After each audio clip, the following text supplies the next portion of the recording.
Hoje, dia 2 de julho de 2020, faz 3 anos que eu cheguei à Suíça para desempenhar funções como enfermeiro. Por isso, depois de alguns pedidos de seguidores do Pista de Aterragem para eu contar como foi a experiência de ter mudado de país e de ter vindo trabalhar para a Suíça, decidi em forma de pequena celebração partilhar este vídeo convosco hoje. Ladies and gentlemen, the seatbelt sign will be switched off shortly. However, for your own safety, we recommend that you keep your seatbelt loosely fastened in case... Olá a todos, sejam muito bem-vindos ao Pista de Aterragem. O meu nome é Fernando Miguel Santos. Como vos disse, faz 3 anos que estou na Suíça a trabalhar como enfermeiro, apesar de eu ter decidido dividir a minha vida entre os dois países. Portanto, eu venho cá trabalhar e nas minhas folgas parto para Portugal, onde tenho a Spunais, que é a minha empresa com a Filipa, e onde tenho todos os outros investimentos. Temos 6 marcas registadas e, portanto, acabo por fazer bastantes idas e voltas. Totalizo já algumas centenas de voos, sendo que em 2019 fiz cerca de 100 voos e, portanto, um dia falar-vos-ei num outro vídeo de algumas técnicas que podem usar para poupar dinheiro nas viagens, para preverem alguns desses custos e poderem equilibrar e mesmo assim lucrarem com essa diferença e com o facto de poderem ter um salário tão benéfico quanto é aquele que aqui se recebe na Suíça, aproveitando também um bocadinho mais perto de casa e junto daqueles que vos são queridos.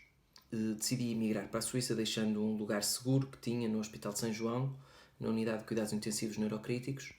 Tudo se desenrolou da seguinte forma: reencontrei um amigo de longa data que fez o curso de enfermagem comigo, num casamento de um amigo comum, e pensando que ele estava ainda imigrado em França, perguntei-lhe como as coisas corriam e ele disse que tinha entretanto mudado para a Suíça e que estava a trabalhar também numa unidade de cuidados intensivos, e comentou comigo que havia necessidade, que ia sair muita gente da equipa e, portanto, disse-me que o hospital tinha necessidade de contratar enfermeiros com experiência em cuidados intensivos. Estando eu já algo cansado de como as coisas se passavam e provavelmente se passam em Portugal a nível da gestão de recursos humanos na saúde, fiquei com essa ideia na cabeça e não demorou muito. Na verdade, isto foi uma sexta. No sábado voltamos-nos a encontrar, por curiosidade, num outro casamento. Voltamos-nos a encontrar e eu fiquei entusiasmado com a ideia e decidi, na quarta-feira a seguir, começar as minhas aulas de francês. Eu sempre tive algum jeito para as línguas e aquilo que fiz foi apenas aprimorar aquele francês básico que tinha, que servia perfeitamente para o turismo, aprimorá-lo para o trabalho na área da saúde e ganhar a prática suficiente para, em caso de urgência, poder atuar segundo indicações e com suficiente autonomia. O processo foi relativamente longo, como é lógico, portanto eu enviei o meu currículo, o hospital contactou-me, uma secretária dos recursos humanos disse-me que o diretor de enfermagem, que aqui se chama diretor de cuidados, me ia contactar, e assim foi. Marcaram um dia e uma hora e eles cumpriram religiosamente, à maneira suíça. Falámos ao telefone e ele disse que o meu francês era bastante aceitável, mas que continuasse a praticar e que escolhesse uma de 3 datas para vir aqui fazer um dia de teste. Ora, logo aqui se nota uma diferença na consideração pelas pessoas, porque quando eu fui contratado pelo Hospital São João foi uma chamada de quinta para começar na segunda-feira e, portanto, aqui foi uma escolha de datas para quando fosse menos caro vir à Suíça, dado que vinha de propósito. Fiz esse dia de observação e tive uma reunião quer com as chefes do meu serviço, quer com o diretor de enfermagem, e ficou logo feita ali a proposta. Caso eles decidissem contratar-me, ficou logo ali em cima da mesa a proposta que me iriam fazer, com a condição de que, caso eu provasse a minha experiência em Portugal, teria as correspondentes anuidades, ou seja, os aumentos correspondentes anuais relativos à minha experiência. A ideia desta reunião é mostrar ao candidato o serviço onde ele vai trabalhar, potencialmente, mostrar o hospital, ver se ele gosta também. Portanto, não é só um interesse de vens para aqui trabalhar e já está. Eles querem saber se nós também gostamos e se corresponde às nossas expectativas. Assim fiz, vim cá, correu muito bem a reunião também e ficou apontada a minha vinda para setembro. Depois recebi uma chamada exatamente no dia que tinham combinado e disseram-me que preferiam que eu viesse mais cedo e, portanto, comecei em julho de 2017. Como se passou a minha vinda para cá? Portanto, em primeiro lugar, há que diferenciar duas formas de vir para a Suíça. Uma é a candidatura através de agências. Há agências em Portugal que trazem os candidatos e, portanto, os colocam nos hospitais. E há também candidaturas diretas, que foi o meu caso. Neste caso, o hospital tenta validar o máximo de informações possíveis, porque nenhuma das línguas oficiais da Suíça é coincidente com a do país de origem do candidato, portanto eles tentam verificar como nós falamos, etc., se é adequado. Eles acharam que era adequado, aconselharam-me na mesma a continuar, e quando vim em julho, qual foi o processo que eu tive que fazer? Em primeiro lugar, a certificação do diploma. A certificação do diploma é extremamente importante e é feita pela Cruz Vermelha Suíça. Eu deixarei o site na descrição do vídeo para poderem consultar caso estejam interessados. E, portanto, é uma certificação algo morosa, é preciso enviar uma série de documentos, enviar o diploma, enviar traduções, é bastante rigoroso e inclui também uma validação da língua para candidaturas posteriores a formações. Ou seja, podemos fazê-la logo no início. Há cantões que a pedem mais tarde, há cantões que a pedem logo no início. É preciso perceber também que a Suíça é composta por 26 cantões, 4 línguas. A mais falada é o alemão, a seguir o francês, o italiano em terceiro e o romanche muito pouco falado já.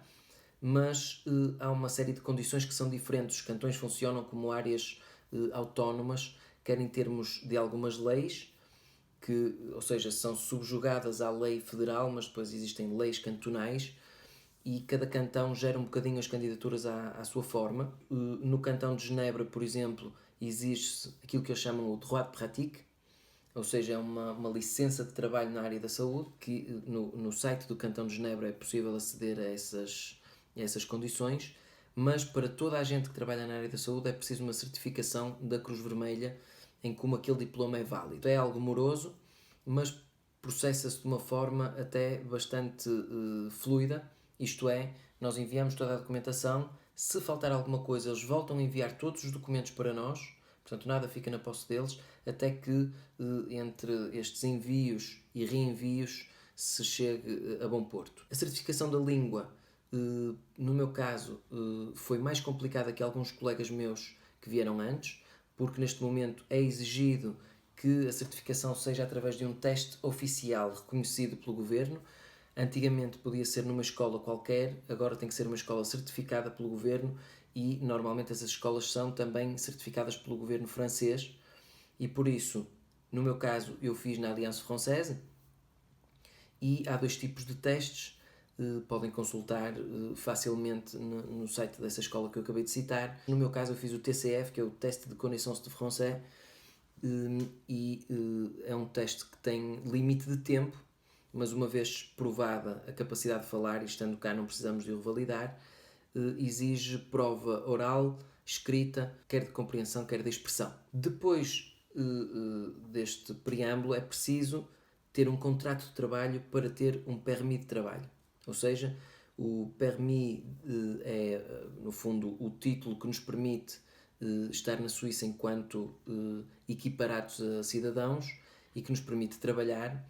No meu caso é o permis B, porque eu cheguei há menos de 5 anos, e é feita uma cobrança de impostos na fonte, ou seja, não preciso me preocupar com o preenchimento da folha de impostos, coisa que acontece a partir dos 5 anos, quando se passa a ter o permis C. Quanto às condições de trabalho, como é lógico, e como eu já falei em alguns vídeos que fiz sobre o coronavírus, as condições de trabalho são completamente diferentes de Portugal.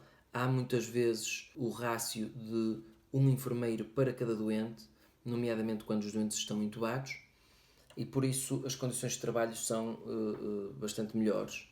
Em termos de condições salariais é incomparável, apesar de ser necessário ter em conta que a profissão de enfermagem não é das mais bem pagas, seja em que país for.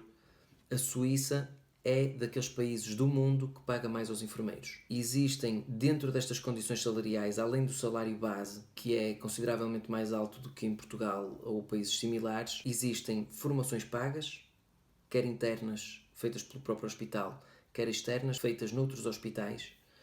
existem aumentos anuais correspondentes ao aumento de custo de vida, ou seja, no caso dos anos onde a inflação é consideravelmente alta e os preços sobem, há uma adequação do salário em proporção a esse aumento do custo de vida. Há ainda que ter em conta que há diferenças salariais entre os cantões, também devido ao custo de vida, ou seja, por exemplo, o cantão de Vaud, onde eu vivo, é mais barato do que o cantão de Genebra, quer para alugar casa, quer para algumas outras despesas, e o cantão de Genebra tem salários algo mais altos do que o cantão de Vaud, porque os salários são adequados por cada cantão relativamente ao custo de vida. É preciso, como para todos os trabalhadores, ter um seguro de saúde obrigatório, o que se chama aqui a assurance maladie. Todas estas condições têm que ser reunidas para se poder ser enfermeiro na Suíça. Nunca senti qualquer tipo de desconsideração por ser português, pelo contrário, somos extremamente bem recebidos. Aliás, no meio da saúde, a maior parte dos trabalhadores desta zona é francesa. Depois temos imensas nacionalidades dentro de cada serviço. No meu serviço existe gente de Espanha, Portugal, França, Kosovo, etc. Por isso, resumindo, é preciso o diploma certificado pela Cruz Vermelha, que aqui chamam Croix-Rouge. É preciso um certificado de uma das 3 principais línguas, alemão, francês ou italiano, pelo menos nível B2, e é preciso seguir os trâmites legais de cada cantão, pedir o permis de trabalho, que cada vez é mais difícil de arranjar, se estiver já em posse de um contrato. No meu caso, eu fiz o pedido do permis já com o contrato feito pelo hospital, e depois há a possibilidade ainda de haver uma negociação salarial dentro de algumas balizas das grelhas salariais dos hospitais. É possível haver alguma negociação.